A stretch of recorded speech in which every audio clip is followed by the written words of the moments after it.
Hello, and welcome to another wonderful episode of Zappy Chats, an exclusive HR podcast and knowledge sharing session with leaders of diverse domains. Today, we have with us a seasoned HR leader who believes talent is the key for business success and always strive to make its human capital fit for future. Sheetal Shah, the Chief People Officer of Schindler India and South Asia. She has been with Schindler since 2011. In her two-decade-long career in human resources, she has associated with companies like Hindustan Unilever, Reliance Retail, and Avaya Global Connect. She was listed among the top 100 HR under 40 in 2018 and holds a master's in human resource management from the University of Leeds. So let's hear from Sheetal today. So let me start with a happy moment. Could you share an instance in your career which brought smile into your face? Very interesting question. To be honest, Rajat, I think I just feel so lucky to be in HR because every day we meet new people, whether it's employees or stakeholders. And I think I've had so many opportunities that bring a smile to my face, I would say. But one particular one I would talk about, this is from the recent past, where one of my team members got elevated to becoming an HR head, and she actually took up the position that I was at, which is a great success story. And I think it's the best thing that I could have heard because I still mentor her. So I worked with her from 2015 to 2017, and 3 years later, now in 2020, she has in fact become the HR director for UAE. This is during my stint when I was in Dubai. She's still there. So that's where I think that got a read that made me really, really happy. That's brilliant. That's the best part of a leader. Thanks, you share that. So, Sheetal, how does Schindler ensure that your employees imbibe a culture of learning? Sure. So I think it would be interesting to first tell you that one of the values at Schindler we consider as people development, which I've not seen in too many other organizations. So investing in people development itself, we consider as a value at Schindler, amongst others that we have, whether it's safety or integrity. And really to talk about right now when we are speaking about technology which is disrupting pretty much every industry and area of life, I think the whole digital revolution will make a shift in demand for the kind of human expertise we need. In fact, I was reading one of the surveys which was presented by LinkedIn's talent research, which showed that half of today's most of the in-demand skills weren't even on the list 3 years back. And we're going to continue with the same trend. As a result, there is now so much premium on um, intellectual curiosity and learnability, and the whole desire to be able to quickly grow and adapt one's skill sets to remain employable. So overall, I mean, it's been said that the single biggest driver for business impact is the strength of an organization's learning culture. Now, what do we do at Schindler? I think if you really want to nurture curiosity and learning in our employees, it cannot come only from formal learning and development programs. It would come from reinforcing positive learning behaviors, giving constructive and critical feedback to align employees' efforts to the right learning goals, showcasing our own curiosity as leaders, and hiring people with high learnability. And so, we've been looking at candidates who have a hungry mind. We say talent, but how do we describe when we are saying when we want to hire talent? We're always speaking about agility and the ability to learn and learn quickly. So overall, if I have to sum up what we're really doing at Schindler to create a strong learning culture, We have, of course, our learning and development programs, which is the part of the Schindler University, wherein we have different centers of excellence. So we have different academies, whether it's technical, it's leadership, or it's even life skills. So in fact, Schindler University has an academy, which is called Jeevan Jyot, which itself means light of life. And that one academy itself just teaches you life skills. So for us, it's not about only technical learning. It's also about leadership behaviors. It's about values. It's about also being able to introspect, being able to be aware, and being able to grow yourself from within. So when I talk about our whole learning and development programs, it's all focused on holistic learning. And then when I talk about culture, apart from what the academies at Schindler universities offer, we of course have a very robust system to make sure that managers are able to give continuous feedback. Because in fact, we have this rule at Schindler, we say you must give feedback within 24 hours, right? So that the person can immediately learn and correct. We don't wait for the year-long development review that you would discussion that a manager would have with the employee. And it's difficult, but we are building that culture so that employees are, one, curious to learn. Second, managers are being able to feed into that curiosity. And of course, overall, we have a very strong foundation and platform which we also borrow from our headquarters for very solid learning programs, I would say. That's brilliant. I mean, having people development as a core value of the organization, looking at the culture of learning right from the hiring throughout, providing support from the managers as a regular feedback. I mean, these are brilliant and best practices what organizations can look for. So, Sheetal, what are the innovations or best practices you would want to see in 2021? So I think overall the entire concept of workplace and workforce itself is likely to evolve. And we've seen that. Among, I would say, the many other current unknowns, which we do not know about right now, how the global economy is going to be affected and how quickly we will be able to recover from this whole pandemic situation. I would say that um, the way we work itself has changed fundamentally. And I think the new way of work may create a need for some new roles. It may also render some roles redundant. It may require upskilling of existing resources. That's from the kind of work that we are doing. From working hours perspective, locations, even working arrangements, all of this I think will become and has already become much more fluid.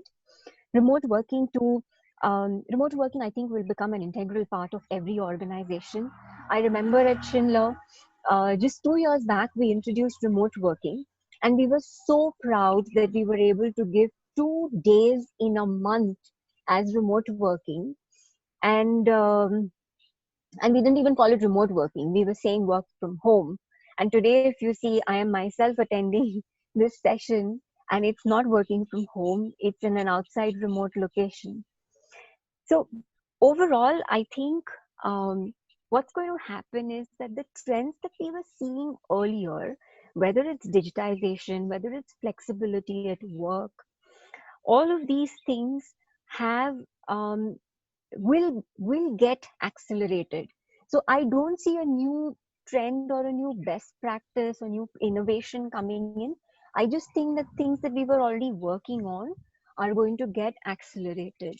Even from the workforce perspective, I think we will need to constantly upgrade and build capability to remain competitive and relevant. And the entire focus, I think, on learning and development will increase to make employees future ready.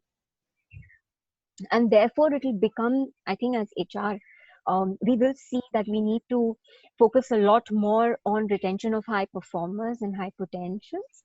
It will become, I think, the most essential thing to ring fence the talents that we have in the company. That's a brilliant thought. So, Sheetal, the HR BP concept, the HR business partner concept, ideated by Dave Ulrich in the late 90s or early 2000s. Uh, so, this has been a thing in the last 2 decades. So, is HR business partner a thing of the past? Is it still relevant? Uh, what should HR professional focus in coming forward? Dave Ulrich, thank you for speaking about him. I started my career in HR because of the one book that I read by him. So I read a lot of what he says, and I do believe and strongly follow what he says also, Rajat. So I will be borrowing some of his thinking when I'm sharing my thoughts over here, because I'm greatly influenced by things that he has said. Overall, if we really look at business HR partnering, whether it's Schindler or even other industries, I think the entire concept has dramatically evolved. You know, whether you want to call it transformed or disrupted, whatever word we may choose, um, the whole role has evolved so much. And I have in fact seen that personally at Schindler. In fact, at Schindler, I joined the company to establish and set up the entire business HR partnering. And when I started from there to now, when I see um, the role has evolved so much. It started with just, making sure that we have presence in different locations so that when employees have queries and for employee relations or grievances or resolving conflicts between managers and employees, and more so in fact, uh, it was even just focused on, I would say it was more HR for HR, as Dave Ulrich also puts it, right? Wherein we were just focusing on what employees need, you know. And when I see now, and especially in the last 6 to 8 months, I would really go by what Dave Ulrich speaks. He says, what can HR give to an employee, he says. And very beautifully, he says that an organization that wins in the marketplace is what the HR's purpose should be. And in fact, when I look at the Schindler strategy also, that we have a people strategy at Schindler, we speak about how HR is supposed to support the business by supporting its people. Now, that concept was all revolving around, topics like comp and ben and, hiring best practices and all of that. But in fact, just a couple of weeks back, the whole HR team got together and we were thinking about our strategy on what we want to do. And we said, we want to add value to our customers. We want to be able to create value for the company. It's not that we make an HR strategy and we make certain processes and policies and we just follow them. The idea is that as HR, how are we creating value really for the business? So our job as business HR partners is not about the content. It's about how you can use that content which is relevant to the context that we are working in. So I would say HR has become more about delivering values to multiple stakeholders, keeping the most relevant context in mind right now. Just like what Dev has mentioned, HR is less about, or HR BP is less about HR and more about adding value to the business. What a noble thought. I mean, and this is where the foundation of HR business partnering is built upon. Thank you for sharing that. So, how important is candidate experience in the process of hiring? Say we hear about a candidate net promoter score, candidate NPS, and things like that. Some metrics in that line. So, is a candidate NPS something what a recruiter should follow or should focus on? Absolutely. I think saying that it's important is an understatement right now, Rajat, because so I will talk about my own experience from here. Um, in fact, before I joined Schindler, I was never into recruiting. And all of a sudden, when I joined Schindler, Schindler was hiring about 800, 900 people a year. That's when we were ramping up. So, how important is NPS for candidate experience? Um, I think important would be an understatement. It's it's the most critical thing right now, and it has always been. However, with candidates becoming more aware, candidates, in fact, even maybe not exactly right now during COVID, but in general, students and trainees and apprentices and even lateral hires, when all of them have so many options to choose from, it just becomes so important about how you start with presenting your company, your organization. How are you branding it? How will people know what your organization has to offer?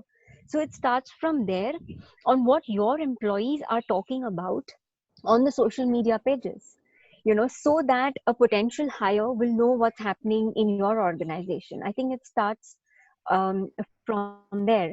Are the leaders of the organization thought leaders? Are they saying things? Are they making and creating trends in this industry?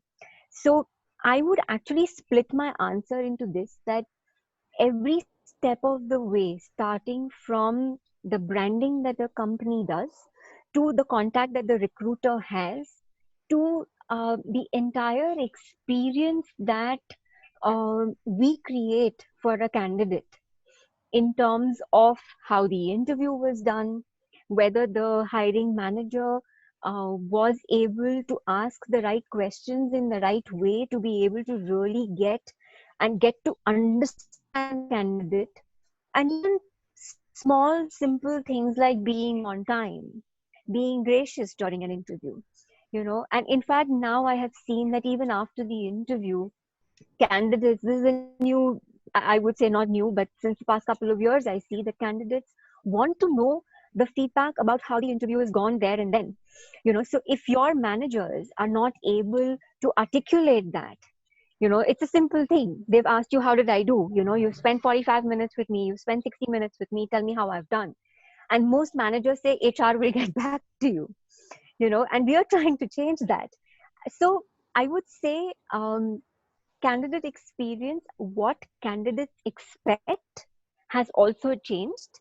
And therefore, organizations need to relook at every step of recruiting, how we are engaging with them, what kind of experience we are creating for them, so that both sides can make the right choice. Sheetal, who do you look up to in HR as your role model, and what skill you would wish to master from this person?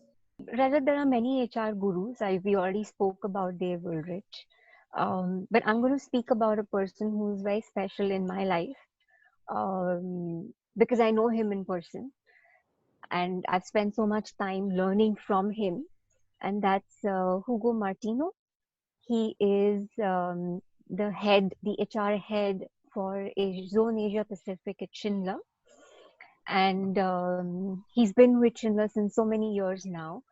And why? I mean, what can I say about him and why I would say he's a role model? So, uh, whether it's speaking, 5 different languages, English, Portuguese, Spanish, French, German, or to having experience in HR and even having experience in leading P&L and operations, I think he's the most pragmatic, decisive, and prompt leader that I have met.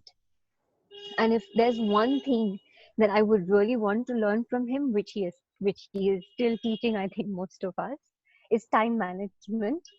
I know it sounds like a very, very simple topic, but he keeps talking to us or rather to me, about the 4D concept of being able to, I mean, we've all heard about time management concepts, right? Prioritize and plan and, all of that. And the 4D concept, I'm also sure most of y'all would have heard. So but I will just still quickly go through it. It speaks about how we must uh, delete, delegate, defer, or do. So these are the 4 Ds that he speaks about of time management, very popular concept that exists. And what's most interesting is that I have learned from him, or rather, I am still learning from him, the skill of embedding technology with time management. What do I really mean by that? We are right now using our calendars as our to-do lists. So my calendar has now converted into also my task list. I'm sure most of us struggle with a written to-do list, and you have something on your WhatsApp. Some of us even wake up in the night and thinking I've got to complete these 5 things and make a note in the diary. Multiple ways of trying to remember things. You will also have minutes of meetings, and all these different sources of information which is there, which create your to-do list, and then you have to keep striking off and create a new whole list again. What I The skill that I learned is, or I'm learning, is using technology to manage time, which I think is a game changer. It just makes you so much more efficient. Um, it just supports you to plan so much better. You are actually being able to then focus on what's more important. So that's my learning from him. Sorry for the long answer, Rajat, but this is the newest thing I've got from him, and extremely impactful. So we come to an end of Zappy Chat's session at this time. Uh, thanks Shital for this wonderful session. This is amazing. I personally have learned a lot from this session, and I believe that a lot can happen through interactions and peer learning. So I believe that this interview would definitely be a value add to a lot of budding HR professionals out there, and definitely organizations can also pick up some of the best practices like a Jeevan Jyot and some of the initiatives you mentioned. So thank you so much for devoting your time, even though it was your vacation. You consented to help us with this amazing time. Thank you once again on behalf of Zappy Chats. So happy vacation. Thank you, Raja. Thank you for having me. And good luck with your new venture. Thank you. Thank you so much.